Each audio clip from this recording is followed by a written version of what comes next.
Alors si, pour rebondir sur les propos d'Albert Jacquard, si l'homme mettait autant d'intelligence dans sa vie relationnelle avec l'autre qu'il en a pour définir des problèmes techniques et scientifiques, ça serait beaucoup plus simple. Mais il y a l'animalité qui nous reprend régulièrement. Et la conscience à laquelle nous appelle Albert Jacquard, c'est quelque chose qui nous concerne. Nous avons un contrat avec les autres, un contrat avec la nature, un contrat avec la vie. Et c'est ce que nous devons essayer d'honorer tout au long de notre existence. Alors moi, je me promène sur la Terre, dans des régions qui sont souvent un peu inhospitalières, les régions polaires, les régions tropicales aussi. Alors, donc je peux parler, comme vous l'invitez, à être un témoin des choses que je vois, des choses qui s'y passent. Alors, bien sûr, l'homme a un impact non négligeable aujourd'hui sur notre environnement. Donc, il y a des choses qui sont qu'on pourrait essayer de cadrer. Donc, les choses dont vous entendez parler, du réchauffement climatique. C'est une réalité. L'homme est devenu un acteur du climat. Et par sa consommation des énergies fossiles, donc il dégage ce qu'on appelle du CO2, du gaz carbonique, qui vient effectivement surajouter, qui renforce l'effet de serre. En 50 ans de guerre froide, entre donc les États-Unis et l'ex-Union soviétique, ces deux pays avaient mis en route sous la banquise du pôle Nord des sous-marins. Et ces sous-marins, pendant 50 ans, sortaient régulièrement. Et à la fin de la guerre froide, donc il n'y a pas très longtemps, ces scientifiques ont échangé leurs résultats. Ils se sont rendus compte que la banquise avait perdu 40% de son épaisseur en 50 ans. 40% en 50 ans. Donc c'est une accélération extraordinaire. Alors bien sûr, la Terre, elle a sa vie propre. Elle a connu des alternances de climat chaud, de climat froid. Aujourd'hui, on connaît cette périodicité qui est liée à une inclinaison différente de la Terre. Enfin, il y a quelques phénomènes physiques qui expliquent cette alternance de périodes chaudes et froides. Et la signature de l'activité humaine aujourd'hui, elle est cette accélération prodigieuse, verticale, de la présence de gaz carbonique dans l'air, dans l'atmosphère. Ça, c'est la signature de l'activité humaine. Qu'est-ce qu'on peut faire ? L'humanité aujourd'hui est confrontée à un double défi. Défi climatique qu'on vient d'évoquer, on connaît les solutions, limiter la combustion des énergies fossiles.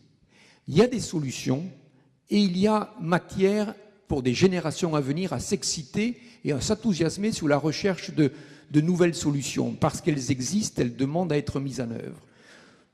Ça, c'est pour l'aspect réchauffement climatique. Ensuite, il y a la pollution, bien sûr. La pollution visuelle, c'est celle qu'on voit le plus, c'est souvent celle qui nous dérange. Oh, on dit, quelle attitude que nous avons envers la planète. Vous allez à Clipperton, enfin vous allez, c'est pas facile d'y aller.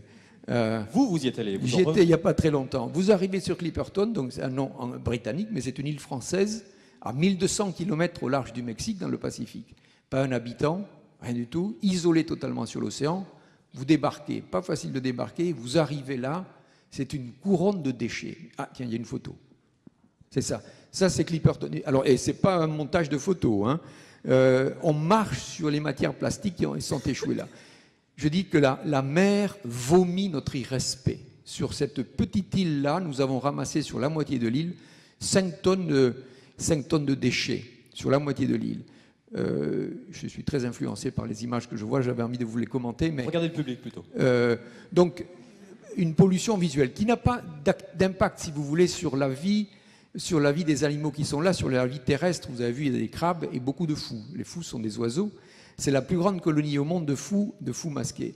Alors, ces fous, ils ont, j'ai l'impression, une aptitude, ces animaux, à s'adapter beaucoup plus rapidement que nous, puisqu'en fait, les fous nichent au sol. Et comme les manchots, par exemple, tous ces oiseaux qui nichent au sol, ils délimitent leur territoire. Alors, vous avez vu, des fois, les manchots avec des petites pierres, il faut une couronne au tir pour dire ça, c'est chez moi.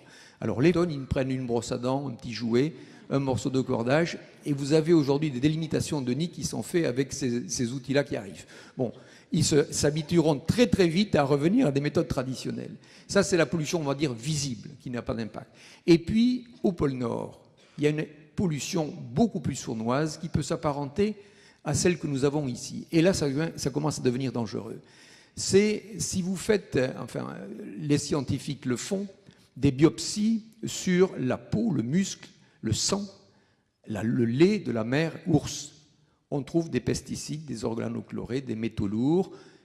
Chez l'ours, Il n'y a pas une activité industrielle géante au pôle Nord, je peux vous le dire, il n'y a rien du tout. Donc c'est tout ça pour dire qu'effectivement tout ce que nous envoyons dans les rivières, dans le sol, dans l'atmosphère, est brassé dans l'ensemble de la planète. Personne n'est à l'abri de cette situation. Et ça, c'est extrêmement sournois. Donc ce sont des analyses que l'on fait spécifiquement pour suivre ça chez l'ours. Alors l'ours, il est touché plus que les autres parce qu'effectivement, il concentre dans son organisme l'ensemble de ces molécules toxiques parce qu'il est en bout de chaîne. Quand il pleut, par exemple, ça lessive le sol, ça part dans une rivière et c'est amené dans l'océan Arctique. Et donc, il y a des petits micro-organismes du phytoplancton, donc le plancton végétal qui va le prendre, qui est mangé par du zooplancton, des petits copépodes, qui est mangé par du krill, qui est mangé par la morue, qui est mangé par le phoque, et puis qui est mangé par l'ours à la fin. Et l'ours, donc, il accumule dans son organisme tout ça. Ça permet de suivre l'évolution de cette pollution sournoise qui est réelle, avec, pour le moment, pas d'impact sur l'activité de l'ours, mais on peut très très bien imaginer bientôt des mutations cellulaires, affection du système de reproduction, etc. Et cette pollution-là, on la mesure chez l'ours. Mais je pense qu'aujourd'hui, on ne va pas alourdir le déficit de la sécurité sociale, mais imaginons qu'en plus de nos analyses qu'on fait régulièrement pour suivre notre état de santé, nous on mesure, je vais dire, les molécules de l'abondance. La glycémie, on bouffe trop de sucre. Le cholestérol, trop de saucissons, trop de viande, trop de charcuterie, on bouffe trop. Donc il y a toutes les molécules de l'abondance qu'on va examiner dans notre organisme. Mais si de temps en temps on faisait pesticides, organochlorés, métaux lourds, peut-être qu'on commencerait à avoir une idée de l'épidémiologie, si vous voulez, de certaines maladies qui apparaissent comme ça, avec des grandes discussions que tout le monde connaît pour savoir quelle est la cause, quelle est la poule, quel est l'œuf.